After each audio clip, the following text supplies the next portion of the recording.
লাগবে এগুলা ভাষাগত দক্ষতা। ভাষাগত দক্ষতা বলতে আমরা কি বুঝি? ভাষাগত দক্ষতা আমাদের ভোকাবুলারি বেসড হয় এবং গ্রামাটিক্যাল বেসড হয়। আমরা বাংলা আমাদের মাতৃভাষা বা আমাদের ফার্স্ট ল্যাঙ্গুয়েজ হওয়ার কারণে হয়তো বা আমাদের অতটা গ্রামাটিক্যাল নলেজ দরকার হয় না, কিন্তু ইংলিশ একটা foreign language, so we need grammatical knowledge, মানে বেসিক নলেজটা অন্তত আমাদের জানতে হবে। ছোটখাটো কিছু ভোকাবুলারি বা শব্দ বা শব্দের অর্থ, মিনিং, এগুলো আমাদের জানাটা খুবই জরুরি এবং এই বিষয়গুলো আমরা জানতে পারবো আমাদের এই ক্লাস বা আমাদের এই কোর্সটার মধ্যে দিয়ে। যেমন আমরা এখানে কয়েকটা ভোকাবুলারি আমরা স্যাম্পল দিয়ে রাখছি, যে রেভিনিউ, রেভিনিউ মানে কি কেউ কি বলতে পারি আমরা? লাভ বা আয়। আচ্ছা, আরো দুই একজন বলেন দেখি রেভিনিউ অর্থ। আচ্ছা, রেভিনিউ বলতে যেটা বোঝায় হচ্ছে রাজস্ব, কিংবা যেটা আমাদের ট্যাক্সেশন যেটাকে বলা হয় আমাদের সোজা বাংলা কথাই। তারপর profit margin, stakeholder merger, negotiation, এই বিষয়গুলো, এই সিম্পল সিম্পল বিষয়গুলো, এগুলো কোথায় লাগে? আমরা বেসিক্যালি আমরা এগুলো শব্দগুলো দেখলে বোঝা যাচ্ছে যে এগুলো আমাদের কর্পোরেট ওয়ার্ল্ডের একটা বিষয়, বিজনেস রিলেটেড একটা বিষয় বা আর্থিক একটা বিষয়, যেগুলো আমাদের লেনদেন, ট্রানজাকশন, ব্যবসায়িক ক্ষেত্রে প্রয়োজন হবে। তো আমাদের এই ভাষাগত দক্ষতা বৃদ্ধির জন্য আমাদের এই কোর্সটা খুবই অত্যন্ত জরুরি। তারপর গ্রামাটিক্যাল বেস, তো আমাদের পরীক্ষায় যখন আমরা বসবো তখন দেখতে পারবো যে আমাদের ভোকাবুলারি বেসড কিছু কোশ্চেনের পাশাপাশি গ্রামাটিক্যাল বেসডও কিছু কোশ্চেন হয়। এগুলো নিয়ে ভয় পাওয়ার কিছু নাই, সেটা খুবই সীমিত বা বেসিক নলেজ। আমরা অনেকেই অনার্স মাস্টার্স কমপ্লিট করছি বা পড়তেছি, তো আমরা এই বেসিক নলেজ আমাদের মধ্যে আছে, ইনশাল্লাহ সমস্যা হবে না। তারপর আমি আপনাদেরকে গাইড করব, যতটুকু আমি জানি আপনাদেরকে শেখানোর চেষ্টা করব। তো বেসিক গ্রামাটিক্যাল নলেজের মধ্যে থাকে যেরকম sentence, parts of speech, tense, verbs, এই বিষয়গুলো থেকে প্রত্যেকবারই 2-1 মার্কের কোশ্চেন হয়েই থাকে। তো এটা গেল আমাদের ভাষাগত দক্ষতার জন্য আমাদের বিজনেস ইংলিশটা দরকার। নেক্সট যেটা আসবে সেটা হচ্ছে যোগাযোগ দক্ষতা। যোগাযোগ দক্ষতা বলতে আমরা কি বুঝি? কমিউনিকেশন স্কিলস, যেটা আমাদের ফেস টু ফেস হইতে পারে, কিংবা রাইটিং এ হইতে পারে, কিংবা এই যে আমি আপনাদের সাথে কনফারেন্সে ক্লাস নিচ্ছি বা অনলাইনে ক্লাস নিচ্ছি, এটাও এক ধরনের কমিউনিকেশন, অনলাইন কমিউনিকেশন। তো এই বিষয়গুলা কিভাবে আমাদের অফিসিয়াল হবে বা ফর্মাল হবে এবং কতটা স্কিলড হবে, সেটা আমাদের প্রেজেন্টেশনের উপর নির্ভর করে। যেমন ইমেইল লেখা, আমরা ইমেইল যদি লিখতে চাই, ইমেইল প্রত্যেকবারই আসে, তো এটা খুবই মোস্ট ইম্পর্টেন্ট। আমি বারবার বলতেছি ইমেইল প্রত্যেকবারই আসে, এবারও আসার সম্ভাবনা আছে আপনাদের পরীক্ষাতে। তো ইমেইল আমরা সবাই ফোনে যখন আমরা ইমেইল অ্যাপটা ওপেন করি তখন দেখতে পাই যে সেখানে সাবজেক্ট থাকে, টু থাকে, ফ্রম থাকে, সিসি থাকে। তো এই বিষয়গুলো হচ্ছে যে আপনি কিভাবে একটা অফিসিয়াল ইমেইলকে মার্জিত করবেন, সুন্দর করবেন এবং ফর্মাল ওয়েতে প্রেজেন্ট করবেন, সেই নলেজ গুলা ডেভেলপ করার ওয়েটুকু আমি আপনাদেরকে বলে দিব। এবং খাতায় কিভাবে লিখবেন এই বিষয়গুলো আপনাদেরকে শিখতে হবে, কারণ এগুলো বেসিক কিছু না শিখলে আমাদের কোর্স আসলে হয়তো আমরা টাকা দিয়ে সার্টিফিকেট পাবো, বাট আমরা যদি না শিখতে পারি তাহলে এই সার্টিফিকেটেরও কোনো মূল্য নাই, বা আমরা যে সনদটাই অর্জন করি না কেন সেটার কোনো ভ্যালু থাকবে না। এটার সবচেয়ে বড় উদাহরণ হচ্ছে আমাদের দেশের এখন আনএমপ্লয়মেন্ট। আমাদের দেশের শিক্ষার হার 20%, 25% থেকে এখন 70+ ক্রস করে ফেলছে সাক্ষরতার হার, বাট আমাদের বেকারত্বের হার দিন দিন বেড়ে যাচ্ছে। আমরা যদি 80-র দশক বা 90-এর দশকের দিকে ফিরে তাকাই তখন দেখবো যে কয়েকজন ম্যাট্রিকুলেশন পাস করছে বা আইএ পাস করছে তাদেরকে গভর্নমেন্ট থেকে চাকরির অফার করা হয়তো তাদের স্কিল দেখে, তাদের স্পিকারটা একটু অফ রাখবেন, আমি যখন কথা বলবো আপনাদের স্পিকারটা অফ না রাখলে সমস্যা হবে কথা বলতে আমার।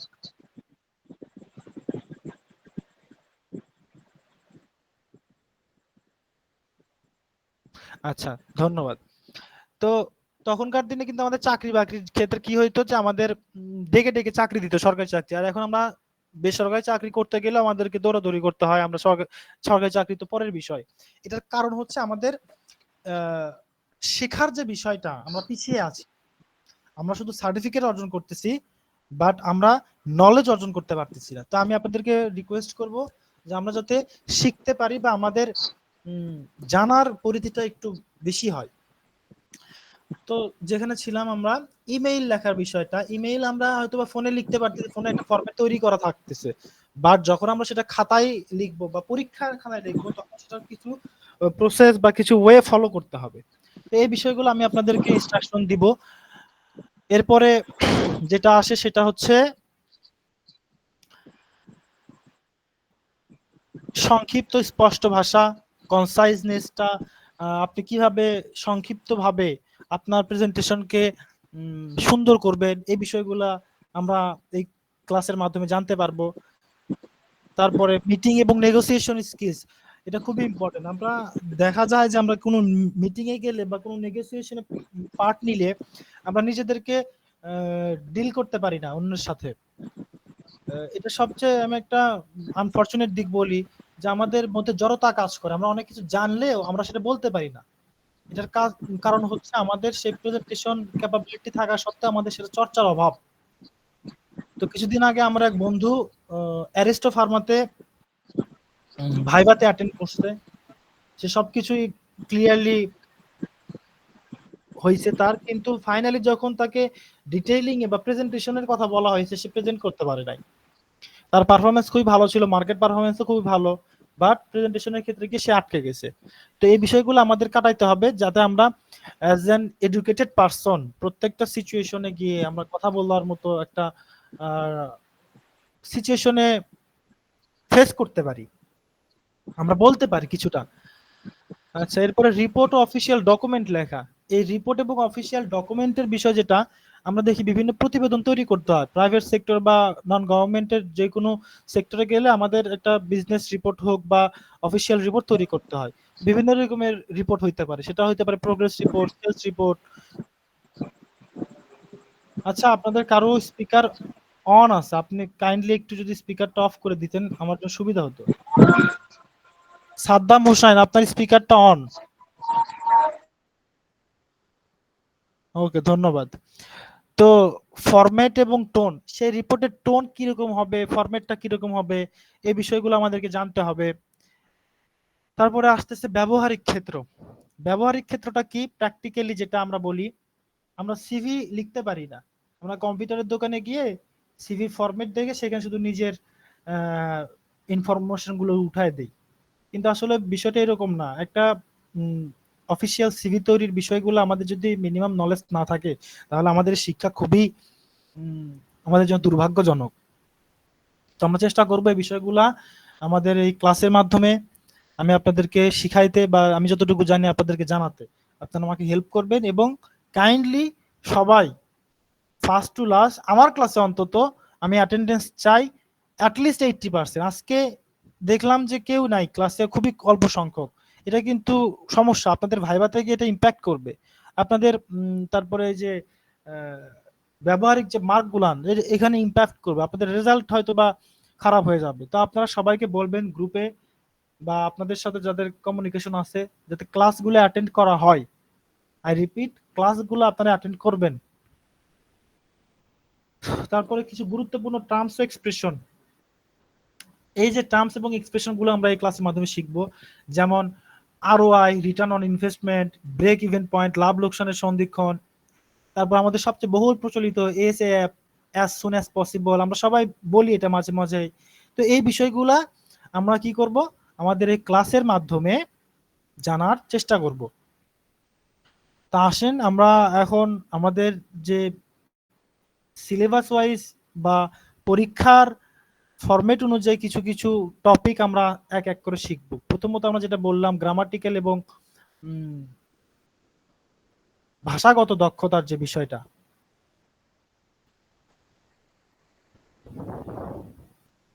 আমার স্ক্রিন কি সব দেখা যাচ্ছে?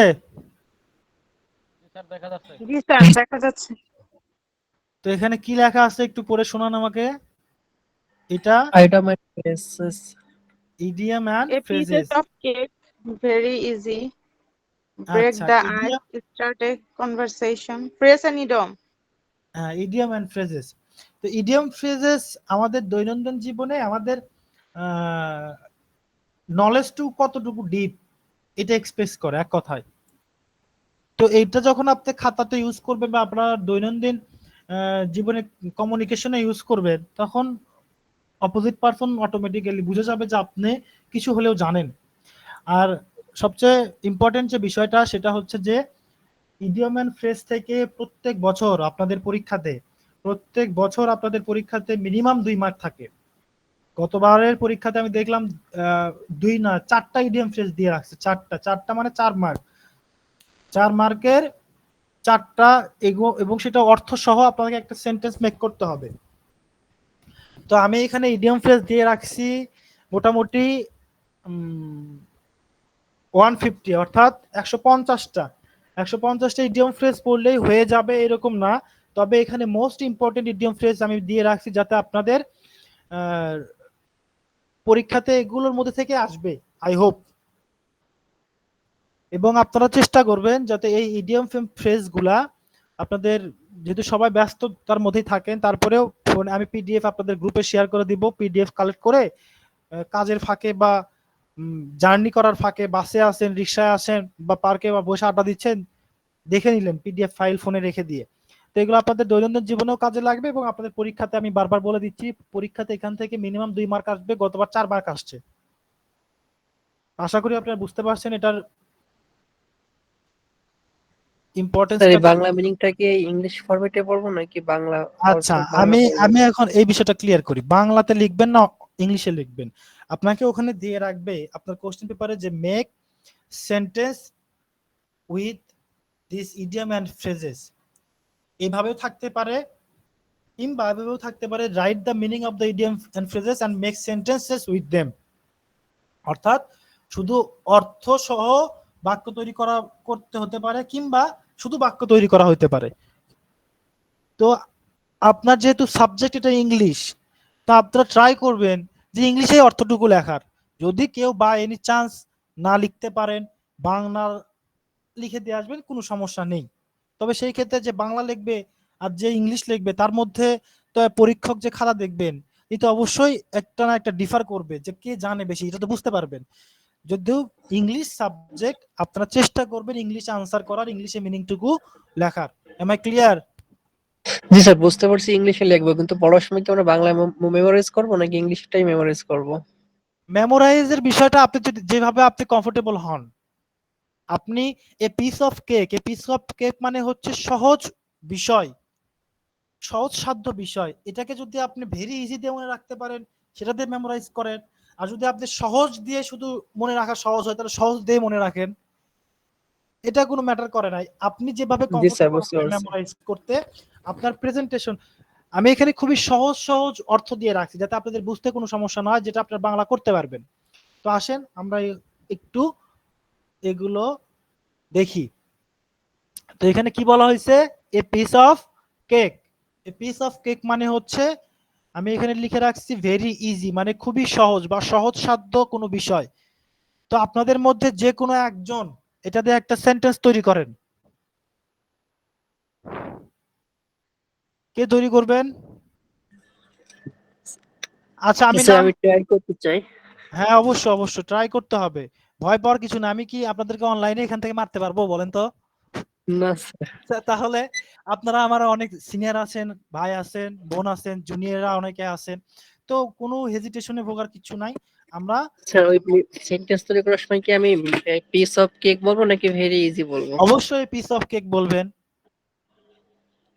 The math was a piece of cake. The math was a piece of cake. অঙ্কটি খুবই সহজ ছিল। Good, very good. কে বললো? দিবা হুসাইন, ধন্যবাদ। তারপরে আমরা আসি সেকেন্ডটাতে। সেকেন্ডটা হচ্ছে ব্রেক দা আইস। ব্রেক দা আইস মানে হচ্ছে স্টার্ট কনভারসেশন, অর্থাৎ কোনো আলোচনা শুরু করা। একটা পরিবেশ হয়ে আছে যেখানে আলোচনা হবে কিন্তু কেউ শুরু করতেছে না। তো সেখানে আমরা কি বলে, কিভাবে সেই আলোচনাটা শুরু করব, এই বিষয়টাকে আমরা ব্রেক দা আইস বলি। তো ব্রেক দা আইস দিয়ে অন্য একজন, যে কোনো একজন, কে বলবেন?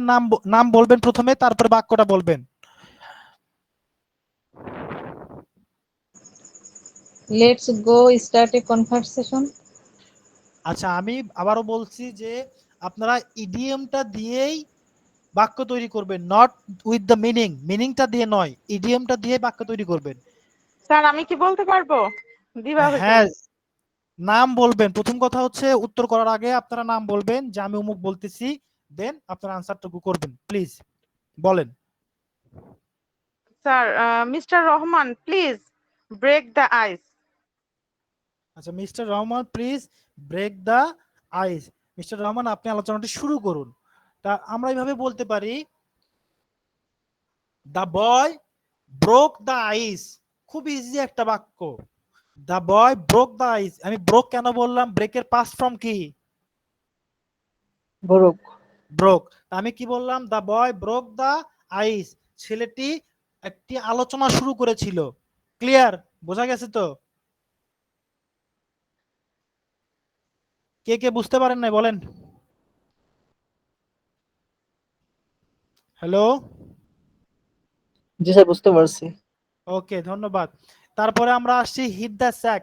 হিট দ্য স্যাক মানে হচ্ছে গো টু বেড, বিছানায় যাওয়া। তো চেষ্টা করবেন যে হিট দ্য স্যাক দিয়ে একটা বাক্য তৈরি করার চেষ্টা করেন। It is perfect time hit the sack. আচ্ছা, it is perfect time hit the sack, কিন্তু তার আগে একটা টু দিতে হবে।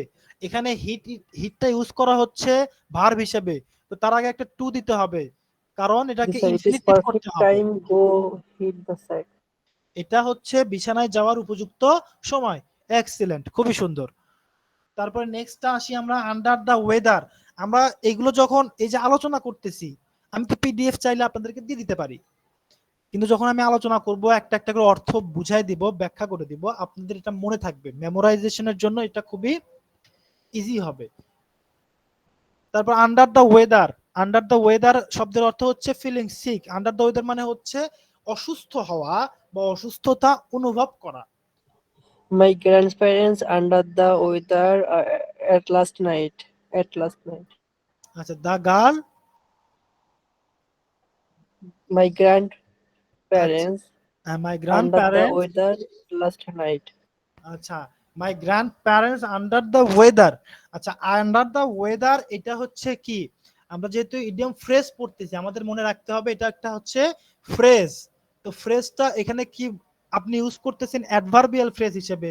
তো সেখানে একটা ভার্ব দরকার হবে। মাই grand parents were, my grand parents were under the weather last night. বোঝা গেছে? স্যার এখানে কি বলা যেতে পারে since morning I was under the weather? Since morning, since I morning was I was under the weather. আচ্ছা, সকাল থেকে আমি অসুস্থতা অনুভব করতেছি, এটা হবে, কিন্তু গ্রামাটিক্যালি একটু ইরর আছে। আমি ইররটা একটু বুঝাই দিই আপনাকে। যেমন আপনি বলতেছেন সিন্স মর্নিং, সকাল হতে। তো সিন্স মর্নিং যেটা হয় যে আপনি একটা নির্দিষ্ট পয়েন্ট অফ টাইম থাকে, একটা পিরিয়ড অফ টাইম থাকে, আপনি সকাল থেকে অসুস্থতা অনুভব করতেছেন। আপনি তাহলে এই ক্ষেত্রে এইভাবে বলতে পারেন যে, আমি যদি বলি the man, the man is under the weather, the man is under the weather since morning. চেষ্টা করবেন যেহেতু অ্যাডভার্বিয়াল ক্লজটা ওটাকে একটু শেষে রাখার জন্য। প্রথমে রাখলে ভুল হবে না, বাট অনেকে এটাকে ইরর হিসেবে নিয়ে নিবে। ঠিক আছে? Clear sir. আচ্ছা, spill the beans. Spill the beans মানে কোনো কোনো গোপন বিষয় প্রকাশ করে ফেলা। যেমন আমরা বাংলায় কি বলি? বাংলা এটাকে কি বলা হয়? কে বলতে পারবেন বলেন? হাটে হাড়ি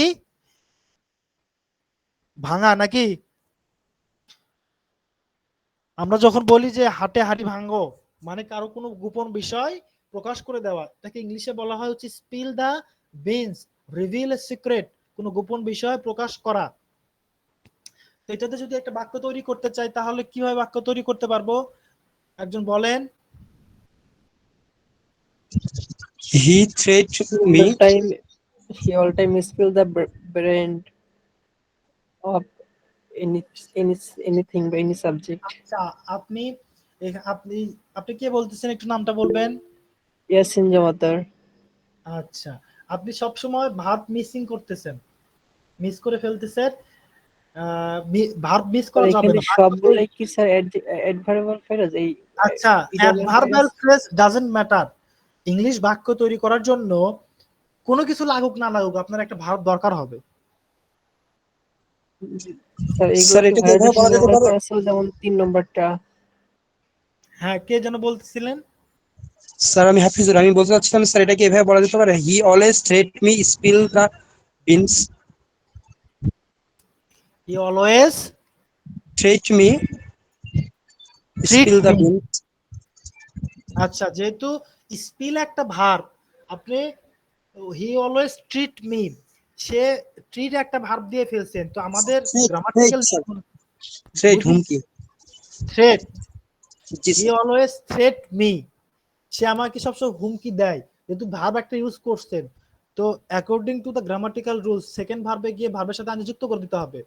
হি always threat, he always threats me spilling the beans, সে সবসময় আমাকে গোপন বিষয় ফাঁস করে দেওয়ার ভয় দেখায়, হুমকি দেয়। ঠিক আছে, এই যে থ্রেট একটা ভার্ব, আবার স্পিল দ্য বিনস, স্পিলটাও একটা ভার্ব, সো স্পিলের সাথে আইনজি যুক্ত করে দিতে হবে, এটা হচ্ছে নিয়ম। তো আমরা কঠিনের দিকে যাব কেন সবসময়? আমরা সবসময় সহজ, আমাদের কি কঠিন লিখলেও 1 মার্ক দিবে, সহজ লিখলেও 1 মার্ক দিবে। তো আমরা কি করব, সবসময় সহজটা বেছে নিব। তো আমরা কিভাবে সহজটা বেছে নিতে পারি, কিভাবে সহজ বাক্য হবে? Spill the beans, reveal a secret, গোপন বিষয় ফাঁস করে দিচ্ছে। তাহলে কি করতে পারি? The man, the man is trying to spill the beans, the man is trying to spill the beans, লোকটি কোনো গোপন বিষয় প্রকাশ করার চেষ্টা করতেছে। আপনি যে বাক্যটা বলছেন তার থেকে এটা ইজি না? এটা তার থেকে অনেকটা ইজি। তো আমরা সবসময় চেষ্টা করবো ইজি বাক্য লেখার, এমন না যে কঠিন বাক্য লিখে আমাকে 2 মার্ক দিবে। তো আমরা স্ট্র্যাটেজিক্যালি মার্ক গেইন করতে হবে। আচ্ছা, তো এইরকম আরো আছে, যেমন let the cat out of the bag, এটাও হচ্ছে tell a secret. Once in a blue moon, once in a blue moon এটা আমরা অনেকে পড়ে আসছি, যারা জব প্রিপারেশন এটা পড়তেই হয়। ভেরি রেয়ারলি বা খুবই কম সংখ্যক বা কদাচিৎ, মাঝে মাঝে। অফ অ্যান্ড অন এটার আরো একটা অর্থ, মানে ভেরি রেয়ার মানে কি খুবই কম হয়, এইরকম কম ঘটে। Once in a blue moon, cost and arm and leg, very expensive. Arm and leg, arm মানে কি বাহু, লেগ মানে হচ্ছে পা, যেটা বাহু, যেটা আপনার হাত এবং পা দুইটাকেই কস্ট করে বা দুটাকেই কাজে লাগায়, এটা খুবই কি হয়, এক্সপেন্সিভ হয়। Byte the bullet, byte the bullet অর্থ কি, একসেপ্ট সামথিং ডিফিকাল্ট, কোনো কঠিন বিষয় গ্রহণ করা, কোনো কঠিন বিষয় একসেপ্ট করা, কোনো কঠিন বিষয় ফেস করা। Burn the midnight well, burn the midnight well, midnight মানে কি, মিডনাইট শব্দের অর্থ কি?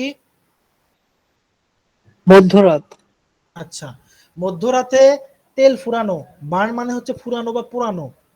তো মধ্যরাতে তেল ফুরানো মানে কি, ওয়ার্ক লেট এট নাইট, গভীর রাতে গিয়ে আমাদের যদি কোনো কাজ করতে হয়, সেই ক্ষেত্রে আমরা এই ফ্রেজটা ইউজ করতে পারি, বার্ন দ্য মিডনাইট ওয়েল। আমি দেখেন এইটা দিয়ে দুইটা বাক্য বলবো, একটা সহজ একটা কঠিন। তো burn the midnight well, as the examination is knocking sir at the এগুলো door। শীট দিবেন না? জি জি, এগুলো শীট পাবো না আমরা? আমি পিডিএফ ফাইল দিয়ে দিব, আমি প্রথমে বলছি। ঠিক আছে sir. Okay, burn the midnight well, মধ্যরাতে তেল ফুরানো, যদি আমরা দুইটা বাক্য তৈরি করতে বলি, যেমন the boy is always used to burn the midnight well, এটা হচ্ছে একটা সহজ বাক্য, অর্থাৎ ছেলেটি সবসময় মধ্যরাতে কাজ করতে অভ্যস্ত, ইউজ টু মানে কি অভ্যস্ত। আবার যদি কঠিন বাক্য বলি, as the examination is knocking at the door we should burn the midnight well, কিংবা as the project is very important we should burn the midnight oil, যেহেতু প্রজেক্টটি খুবই গুরুত্বপূর্ণ আমাদের মধ্যরাত পর্যন্ত কাজ করা উচিত। তো আপনারা সবসময়, আমি প্রিফার করি যে মার্ক ইজিলি যেটাতে আপনারা পারবেন, কঠিন লিখতে গিয়ে ভুল করে মার্ক না পাওয়ার থেকে সহজ লিখে মার্ক পাওয়াটা বেটার নয় কি? জি স্যার। ধন্যবাদ। আচ্ছা, তারপরেরটা কি, hit the nail on the head, hit the nail on the head. আচ্ছা, নেইল মানে কি কি বোঝায় বলেন তো? Knock. নেইল মানে নখ বা পেরেক, বিভিন্ন কিছুই বোঝাতে পারে, সেটা ক্ষেত্র বিশেষে। এখন অন দা হেড, মাথার উপরে পেরেক মারা মানে কি? বি এক্স্যাক্টলি রাইট, অর্থাৎ যেটা এক্সাক্ট পজিশন, সেখানে গিয়ে হিট করা। সঠিক জায়গায় সঠিক জিনিস হ্যাঁ, নিক্ষেপ সঠিক করা বা জিনিসে দেওয়া। গিয়ে পেরেক সঠিক জিনিসের উপর ইম্প্যাক্ট করা, সঠিক জিনিসের উপর কাজ করা, অর্থাৎ বি এক্স্যাক্টলি রাইট, অর্থাৎ সঠিক হওয়া। আমি খুবই ইজি ইজি মিনিং দিয়ে রাখছি, আপনারা হয়তো ভাববেন যে এখানে ইংলিশ মিনিং দেওয়া, তো ইংলিশ মিনিংটাও যে খুব বেশি কঠিন তা না, আপনারা সবাই এগুলো বুঝতে পারবেন। আচ্ছা, তারপরে দা বল ইজ ইন ইউর কোর্ট, আমরা যখন বলি বল এখন তোমার কোর্টে, মানে কি এখন তুমি যেটা সিদ্ধান্ত নিবা সেটাই তোমার ফেভারে আছে, এই তো অনুকূলে আছে তোমার সবকিছু, অর্থাৎ it's your decision. Add fuel to the fire. আচ্ছা, আমি একটু তাড়াতাড়ি করে এগুলো একবার করে বলে যাচ্ছি বাংলা সহ, আপনারা একটু মনোযোগী হন, কারণ এগুলো অনেক, আমি প্রায় 150টার মতো দিয়ে রাখছি বললাম, তো আপনাদের জন্য 100টা আমি দিয়ে রাখছি, এখানে আরো 50টা বোনাস হিসেবে দিয়ে রাখছি। আশা করি আপনাদের পরীক্ষাতে খুবই হেল্প হবে এগুলো থেকে। সো আপনারা একটু মনোযোগী হওয়ার চেষ্টা করবেন এবং কিছুটা সময় নিয়ে এগুলো দেখার চেষ্টা করবেন দিনে। ক্রাই ওভার স্পিল্ড মিল্ক, অর্থাৎ ক্রাই ওভার স্পিল্ড মিল্ক বলতে বোঝায়, স্পিল্ড মিল্ক হচ্ছে নষ্ট হয়ে যাওয়া দুধ। নষ্ট হয়ে যাওয়া দুধের উপর কান্না করা যায় কখনো? যায় না। অর্থাৎ নষ্ট হয়ে গেছে এমন বিষয় বা অতীত হয়ে গেছে এমন বিষয়ে নিয়ে কি করা? কমপ্লেন করা, complain about a past mistake. তারপর একটা কল ইট এ ডে, মানে কাজ বন্ধ করে দেওয়া। জাম্প দ্য গান মানে স্টার্ট টু আর্লি, খুব দ্রুত শুরু করা। On thin ice in a risky situation, thin ice মানে কি? খুবই সরু বরফের ওপর, অর্থাৎ খুবই সরু বরফের উপর বলতে কি বোঝাচ্ছে? যে একটা বিপজ্জনক বা ঝুঁকিপূর্ণ অবস্থানে থাকা। ইন হট ওয়াটার, এটাও একটা সমস্যাগ্রস্ত অবস্থায় থাকা। কাট কর্নার্স মানে হচ্ছে কি? Do something badly to save time মানি, অর্থাৎ এটাকে আরো যদি সহজে বলতে চাই যে অর্থ বা সময় বাঁচানোর জন্য কোনো শর্টকাট নেওয়া, কাট কর্নার। ঠিক আছে। Get cold feet, cold feet মানে কি? পা ঠান্ডা হয়ে যাওয়া এরকম না, কোল্ড ফিট মানে হচ্ছে কি? নার্ভাস হয়ে যাওয়া। আমরা দেখি যে যখন নার্ভাস হয়ে যায় তখন আমাদের গা হাত পা ঠান্ডা হয়ে যায়। আমরা বলি না যে ভয়ে আমার গা হাত পা বা উত্তেজনায়, নার্ভাসনেসের কারণে গা হাত পা ঠান্ডা হয়ে গেছে, তো এটাকেই বলা হচ্ছে যে বিকাম নার্ভাস, অর্থাৎ get cold feel. On cloud nine, cloud nine মানে হচ্ছে, এটাকে যদি আমি বাংলায় বলি, অর্থাৎ নবম আসমানে থাকা, সপ্তম আসমানে থাকা, আমরা একটা বাংলা বাগধারা পড়ছি। তো ক্লাউড মানে হচ্ছে মেঘ, নাইন মানে হচ্ছে নয়। নয়টা মেঘের উপরে বোঝায় না, নয়টা মেঘের উপরে বোঝাচ্ছে না। যখন আমরা খুবই এক্সট্রিম হ্যাপি থাকি তখন আমাদের যে এক্সপ্রেশনটা থাকে সেটাকে কি বোঝায়? ক্লাউড নাইন, অর্থাৎ সপ্তম আসমানে থাকা, সুখে, এরকম বিষয়টা। বেন্ট আউট অফ শেপ, অর্থাৎ আপসেট অর অ্যাংরি, রাগান্বিত হওয়া বা উদ্বিগ্ন হওয়া। Down in the dumps, feeling sad, দুঃখ পাওয়া। All ears, listening carefully.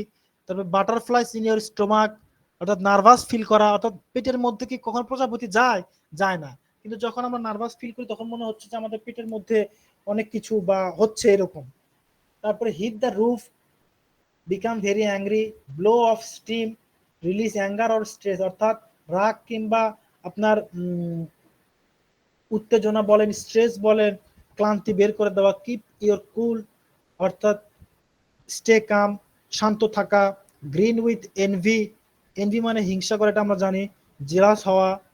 Be in a pickle, difficult situation, be in a pickle, pickle শব্দের অর্থ কি? মেয়েরা বলবে, মেয়েদের মধ্যে একজন।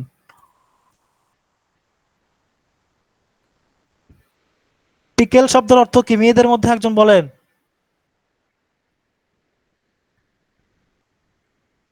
Can you hear me? জি স্যার। পিকেল অর্থ কি দিবা? পিকেল অর্থ কি? স্যার মনে পড়ছে না। এবার আচার বানাইছিলেন, আমের আচার? হুম। হ্যাঁ, জি ওই স্যার। পিকেল মানে হচ্ছে আচার। তো বি ইন এ পিকেল, আচারের মধ্যে থাকা, বিষয়টা এরকম না। বিষয়টা হচ্ছে ইন এ ডিফিকাল্ট সিচুয়েশন, অর্থাৎ কোনো সমস্যাজনক অবস্থানের মধ্যে থাকা। Keep your chin up, stay positive, positive থাকা। Put on a brave face, hide your feeling, অর্থাৎ নিজের অনুভূতি গোপন করা। Have a soft spot for someone, অর্থাৎ care about someone. Pain in the neck, annoying, কোন ব্যক্তিকে বিরক্ত করা। লুজ ইউর টেম্পার, রাগান্বিত হওয়া। Go bananas, become crazy or silly. Cheer up মানে হচ্ছে বি হ্যাপিয়ার। তো এখানে দেখেন মোটামুটি অনেকগুলো দেওয়া আছে।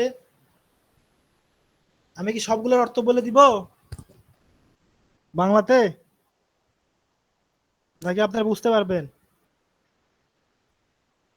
স্যার বুঝতে তো পারবো, তারপরে এক লাইন করে অল্প করে বলে দিলে ভালো হয়। আচ্ছা ঠিক আছে। একটু তারপর হার্ড দেখেন see red, become very angry, রাগান্বিত হওয়া। পুল ইউর সেলফ টুগেদার, শান্ত থাকা। গো থ্রু দ্য রুফ, রাগান্বিত হওয়া। হিট দ্য বুকস, খুবই পরিশ্রম করে পড়াশোনা করা। Learn the ropes, learn how to do a job, কিভাবে একটা কাজ করতে হয় সেটা শেখা। গো দ্য এক্সট্রা মাইল, অর্থাৎ যেটা আপনি আশা করতেছেন তার থেকে বেশি কিছু করা।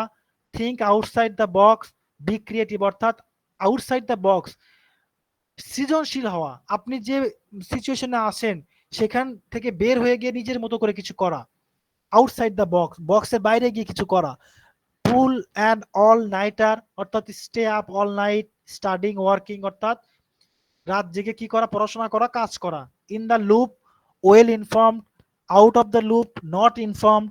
বার্ন আউট, বি এক্সস্টেড মানে ক্লান্ত হওয়া। ফ্রম ওভারওয়ার্ক, বেশি কাজ করার কারণে। বিহাইন্ড দ্য সিন, অর্থাৎ প্রাইভেটলি বা সিক্রেটলি, গোপন ভাবে। বাই দ্য বুক অর্থ হচ্ছে ফলো দ্য রুলস, অর্থাৎ নিয়ম কানুন অনুসরণ করা। Put your nose to the grindstone, অর্থাৎ খুবই কঠোর পরিশ্রম করা। আচ্ছা এখান থেকে গুরুত্বপূর্ণ আরো যেমন ইন এ নাটশেল, এটা বেশি ইম্পর্টেন্ট। ইন এ নাটশেল, আমি ইম্পর্টেন্ট গুলো বলে যাচ্ছি সংক্ষিপ্ত ভাবে। তারপরে হচ্ছে টাইম ফ্লাইজ মানে টাইম পাসেস কুইকলি, খুব দ্রুত সময় যায় এরকম বিষয়। তারপরে বিট দ্য ক্লক, ঘড়িকে হারানো, অর্থাৎ ফিনিশ বিফোর দ্য ডেডলাইন, ডেডলাইনের পূর্বে কাজ শেষ করা। তারপরে হচ্ছে মেক আপ ইওর মাইন্ড, কোনো কিছু সিদ্ধান্ত নেওয়া। কিল টাইম মানে সময় নষ্ট করা, অপচয় করা। বেটার লেট দ্যান নেভার, অর্থাৎ কখনো না হওয়ার চেয়ে দেরিতে হওয়া ভালো। তারপরে ইম্পর্টেন্ট আরেকটা হচ্ছে a matter of time, inevitable বা অনিবার্য। Make the cart, make the cart অর্থ হচ্ছে B selected. Out of the blue, অর্থাৎ আশাহত ভাবে বা আশা করেননি এরকম, অনাকাঙ্ক্ষিত ভাবে।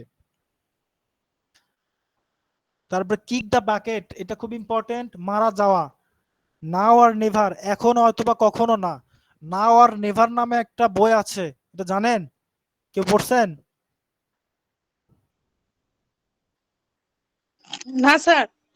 আচ্ছা, নাও আর নেভার বইটা হচ্ছে চৌধুরী রহমত আলী লেখা।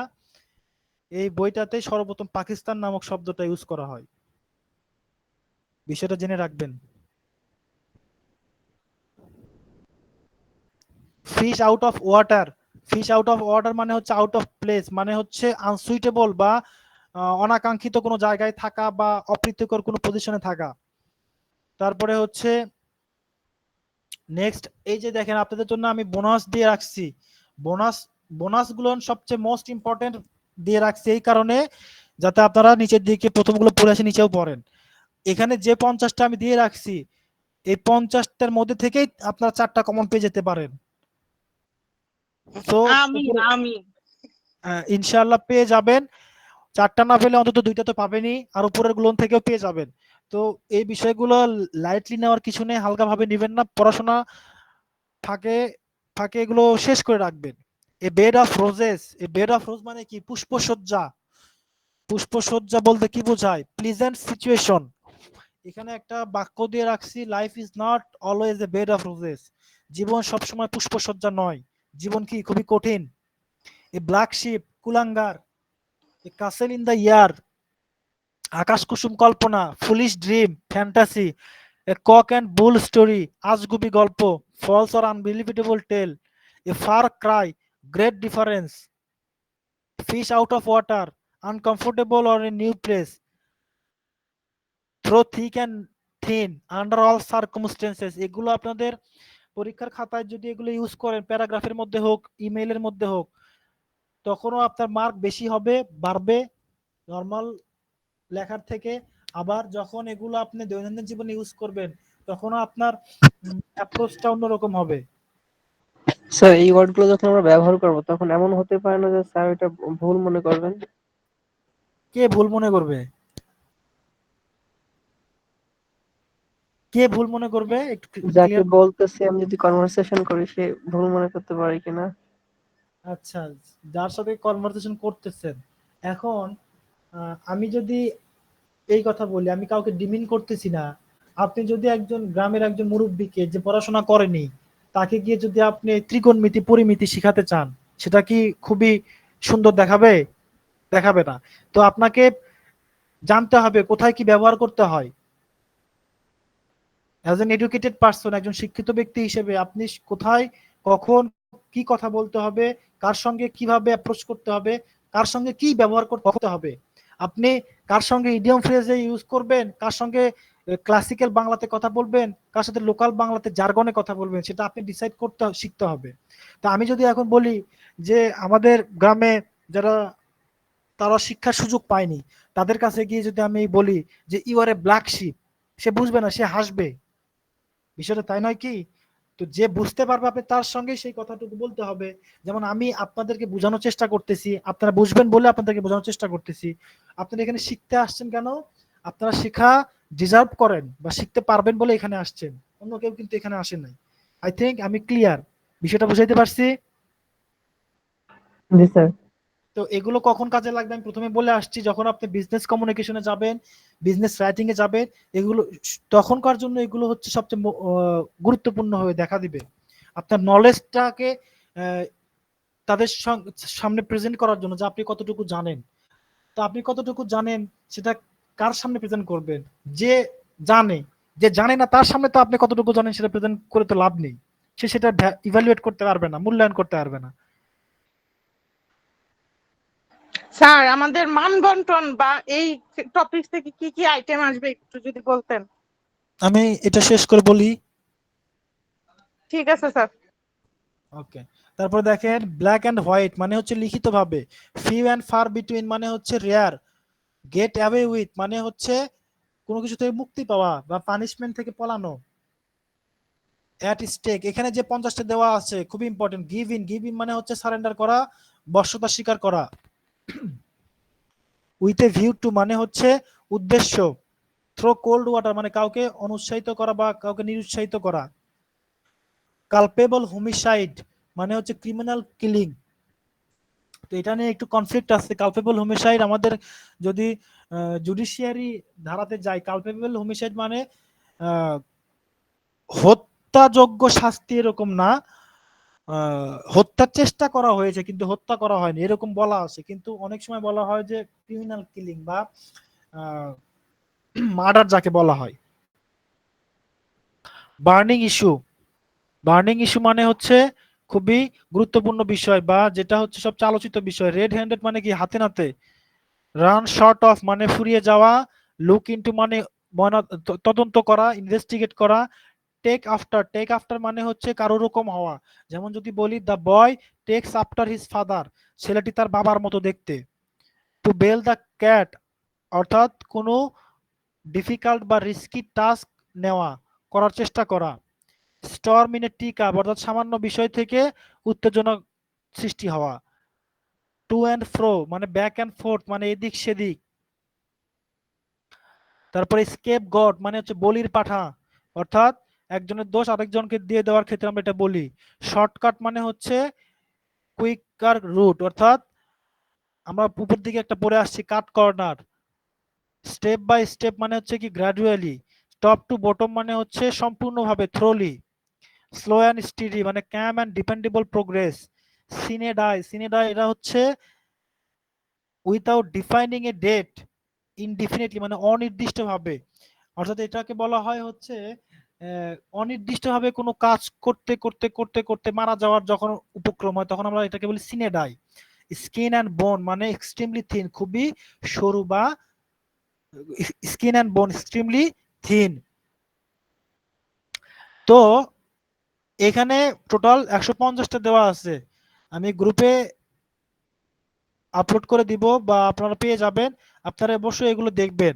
এখন আসি আপনাদের প্রশ্নের উত্তরে। এখন বলেন কার কি প্রশ্ন আছে একটু বলেন। স্যার আমাদের মান বন্টন সম্পর্কে একটু বললে ভালো হতো, যেহেতু আমরা প্রথম পরীক্ষা দেবো এবার আর কি, এজন্য। আচ্ছা, মান বন্টন। মান বন্টন আমি যে সাবজেক্ট নিচ্ছি এই সাবজেক্ট আমি বলে দিচ্ছি, ঠিক আছে। এখানে 30 মার্ক হবে আপনার হচ্ছে থিওরিটিক্যালি 30 মার্ক থাকবে। এই 30 মার্কের মধ্যে 3টা পার্ট থাকবে, পার্ট এ, বি এবং সি। পার্ট এ এবং বি মিলে থাকবে 15 মার্ক, এবং পার্ট সি তে থাকবে হচ্ছে 15 মার্ক। তো ন্যাচারালি বুঝতেই পারতেছেন পার্ট সি তে একটু বোর্ড কিছু থাকবে, যেমন সেখানে ইমেইল প্যারাগ্রাফ রাইটিং থাকবে, কিংবা ডায়লগ লেখা থাকতে পারে। আর পার্ট এ এবং বি তে, পার্ট এ তে থাকতে পারে হচ্ছে আপনার এমসিকিউ, 5-7টা এমসিকিউ থাকতে পারে, ডিপেন্ড করবে যে কয় মার্ক ওখানে। আবার পার্ট বি তে, পজিশন দিবেন না? জি মানে প্যারাগ্রাফ কি কি থাকতে পারে আইডিয়া দিবেন না? আমরা আজকে কি শেষ ক্লাস করতেছি এরকম কিছু দিবা? না স্যার, ঠিক আছে, তেমন টেনশন হচ্ছে তো। হ্যাঁ, আচ্ছা, আমি উপরে আল্লাহ আছে, নিচে আমি আছি, আপনারা টেনশন করবেন না। আজকে আমাদের ফার্স্ট ক্লাস হচ্ছে, আপনারা অ্যাটেন্ড করছেন মাশাআল্লাহ, ক্লাস সবগুলো করেন। ক্লাস শেষ করার পর আপনাদের মধ্যে টেনশন কাজ করবেন না।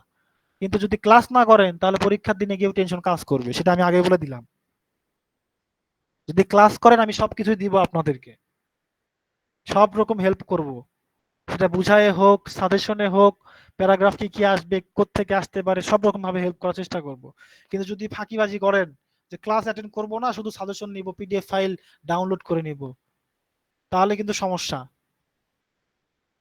মনে থাকবে তো সবার? জি জি স্যার, স্যার। ক্লাস অ্যাটেন্ড করবো ইনশাল্লাহ। হ্যাঁ, গুড। আই হোপ আপনারা সবাই শেষ পর্যন্ত সব ক্লাস করবেন। তো কি যেন বলতেছিলাম, পার্ট বি তে, তো পার্ট এ তে যদি 7 মার্ক থাকে, পার্ট বি তে থাকবে হচ্ছে 8 মার্ক। ন্যাচারালি 8 মার্কের মধ্যে থাকতে পারে যে, যেমন ইডিয়ম ফ্রেজ তৈরি করা, ইডিয়ম ফ্রেজের মিনিং লেখা, সেগুলোতে বাক্য তৈরি করা। তারপরে থাকতে পারে হচ্ছে আপনার অ্যাপ্রোপ্রিয়েট প্রিপোজিশন থাকতে পারে। তো অ্যাপ্রোপ্রিয়েট প্রিপোজিশনের আমরা প্রিপোজিশন তো সবাই বুঝি, প্রিপোজিশনটা কি, কখন কাজে লাগতে হয়, কাজে লাগাতে হয়। অ্যাপ্রোপ্রিয়েট প্রিপোজিশনটা হচ্ছে একটা নির্দিষ্ট শব্দের সঙ্গে একটা প্রিপোজিশন অ্যাড করে সেটাকে মিনিংফুল তৈরি করা, অর্থবোধক ভাবে প্রেজেন্ট করা। যেমন যদি আমি বলি যে ডোন্ট হ্যাঙ্কার ড্যাশ মানি, তো হ্যাঙ্কারের সঙ্গে কি প্রিপোজিশন হবে এখানে? Don't hanker dash money, don't hanker after money. Hanker after মানে হচ্ছে কি পিছনে ছোটা, তো টাকার পিছনে ছুটো না। তো এরকম ব্ল্যাঙ্ক দিয়ে আপনাদেরকে প্রিপোজিশন তৈরি করে করতে দিতে পারে। এইরকম ভাবে আপনাদেরকে পার্ট এ এবং পার্ট বি তে হয়তো 15 মার্ক থাকবে, পার্ট সি তে গিয়ে 15 মার্ক। কিংবা এরকমও হতে পারে পার্ট এ এবং বি তে 20 মার্ক থাকবে, পার্ট সি তে গিয়ে আপনাদেরকে হয়তো বা অর দিয়ে বা অথবা দিয়ে প্যারাগ্রাফ, ডায়লগ, ইমেইল লিখতে হতে পারে। তো এগুলো নিয়ে প্যারা নেওয়ার কিছু নাই, আপনাদের যেটা আসুক না কেন, আপনাদের ক্লাস শেষ হতে হতে আমি আপনাদেরকে সব বিষয়েই প্রিপেয়ার করে তুলবো ইনশাল্লাহ। আপনারা শুধু আমাদেরকে সাপোর্ট করতে হবে, আমার ক্লাসটুকু করতে হবে। বুঝাতে পারলাম?